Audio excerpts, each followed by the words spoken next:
दिल्ली में केंद्रीय मंत्री चिराग पासवान ने डॉक्टर अंबेडकर इंटरनेशनल सेंटर में प्रेस कॉन्फ्रेंस कर जातिगत जनगणना पर अपनी बात रखी। उन्होंने प्रधानमंत्री नरेंद्र मोदी द्वारा लिए गए जातिगत जनगणना के फैसले को ऐतिहासिक और समाज के लिए बेहद जरूरी बताया है। पासवान ने कहा कि ये कदम सामाजिक न्याय और समावेशी विकास की दिशा में महत्वपूर्ण है। सब जानते हैं कि कल एनडीए की सरकार, मौजूदा प्रधानमंत्री नरेंद्र मोदी जी के नेतृत्व वाली सरकार में एक अत्यंत महत्वपूर्ण फैसला लिया गया है। और ये फैसला मुझे याद दिलाता है मेरे नेता, मेरे पिता आदरणीय रामविलास पासवान जी के विचारों को।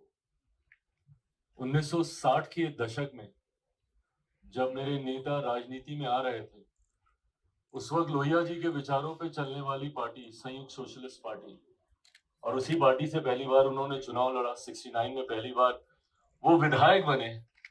और मुझे याद है वो कुछ पंक्तियों को कई बार दोहराते थे, और मुझे पूरा विश्वास है कि आप सबने भी उसको कई बार सुना होगा। पार्लियामेंट में भी उन्होंने कई बार उन पंक्तियों को दोहराया था। और वो उस पार्टी की सोच हुआ करती थी, लोहिया जी के विचारों की सोच हुआ करती थी कि संसोपा ने बांधी गांठ, पिछड़ा पावे 100 में 60।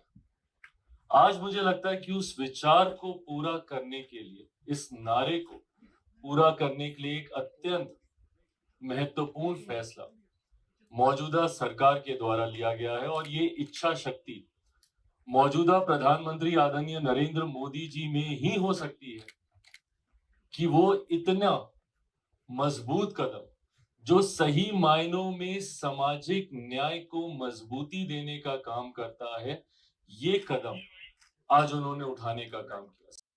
देखिए, हमारे साथ जुमई से सांसद है अरुण भारती जी, बात करते हैं। सर, जिस तरह जातिगत जनगणना की बात की जा रही है, इससे लोग क्रेडिट लेने के लिए होड़ लगी हुई है, क्या कहते हैं? देखिए, जिसको क्रेडिट लेना है लें। हमारे नेता तो मानते हैं कि जिसको क्रेडिट लेना है इसका ले। लेकिन क्या क्रेडिट लेने के होड़ में अभी आप पटाखे फोड़ेंगे, मिठाई बांटेंगे, ये भूल करके कि पहलगाम में कितने निर्दोष लोग मारे गए थे। ये तो ये राष्ट्रीय जनता दल और तेजस्वी जी का चरित्र रहा है। बिहारियों को पहले उन्होंने पलायन करने के लिए मजबूर किया, और अब बोलते हैं कि हम पलायन रोकना चाहते हैं। जंगल आज भ्रष्टाचार लेकर के आए और बात करते हैं ये बिहार को विकसित करने की। देखिए, बहुत साफ है, इनके ही लोग, इनके ही नेता लखीसराय में जब कैंडल मार्च निकालते हैं सॉलिडारिटी में, तो उसमें पाकिस्तान जिंदाबाद के नारे लगते हैं। अभी जब ये जातीय जनगणना का बिल पास हुआ है माननीय प्रधानमंत्री नरेंद्र मोदी जी के नेतृत्व में, और हमारे ये राष्ट्रीय अध्यक्ष चिराग पासवान जी के प्रयासों से, तो उसमें भी एक क्रेडिट लेने का काम कर रहे हैं। लीजिए क्रेडिट, लेकिन क्या आप पहलगाम के में जो जो निर्दोष मारे गए थे उनको भूल करके, आप पटाखे फोड़ करके, आप मिठाई बांट करके इस तरह से अगर आप प्रदर्शन करेंगे, तो ये आपकी सोच को दर्शाता है, बिहार के लोगों के प्रति आपकी प्रतिबद्धता को दोहराता है। हमें रंगे सियारों को पहचानने की बहुत बहुत जरूरत है।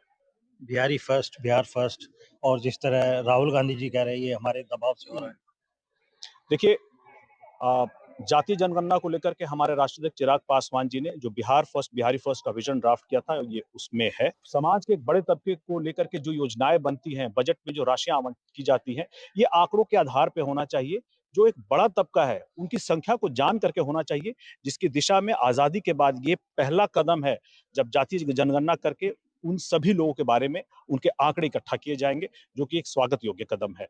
देखिए, ये किसी के दबाव में नहीं हुआ है, ये हमारे राष्ट्रीय अध्यक्ष चिराग पासवान जी के बिहारियों के प्रति लगाव और प्रधानमंत्री नरेंद्र मोदी जी के भारत के लोगों के प्रति लगाव के कारण हुआ है, किसी के दबाव में नहीं हुआ है। इसमें उनको सवाल उठाने दीजिए। देखिए, माहौल कैसा भी रहे, जनता की सेवा को लेकर के जनता को कैसे हम मूल भाव सरकारी योजनाओं से जोड़ सकें, ये परिस्थितियां कोई भी हो, उस पे सरकार का काम है, हमेशा चलता रहता है। इसको चुनाव से देखने की कोई जरूरत नहीं है, और केवल एक बिहार के चुनाव को लेकर के पूरे भारत की परिदृश्य को तय किया जाएगा। बताइए, कहीं से ये तर्कसंगत उनका सवाल है? इसीलिए मैं ये कहूंगा कि जो भी अभी किया गया है, क्योंकि हमारे संस्थापक का कहना था कि जब वो संसोपा सोशल पार्टी में हुआ करते थे, उस वक्त उनका नारा था कि जितनी हिस्सेदारी और 100 में 60 जो है हम लोग को आना चाहिए। तो इसी चीज़ों को आंकड़ों के आधार पे जानना सरकार की ज़िम्मेदारी है, और जानने के बाद जो नीतियाँ बनेंगी पूरे समाज के इसमें ये वेल विशिंग में होगी। ये थे अरुण भारती जी, जुमई से सांसद है, जिन्होंने बताया जिस तरह जातिगत जनगणना देश में होने जा रही है और उसको मंजूरी मिल गई है केंद्र से। नेटवर्क 10 के लिए मनोज प्रजापति।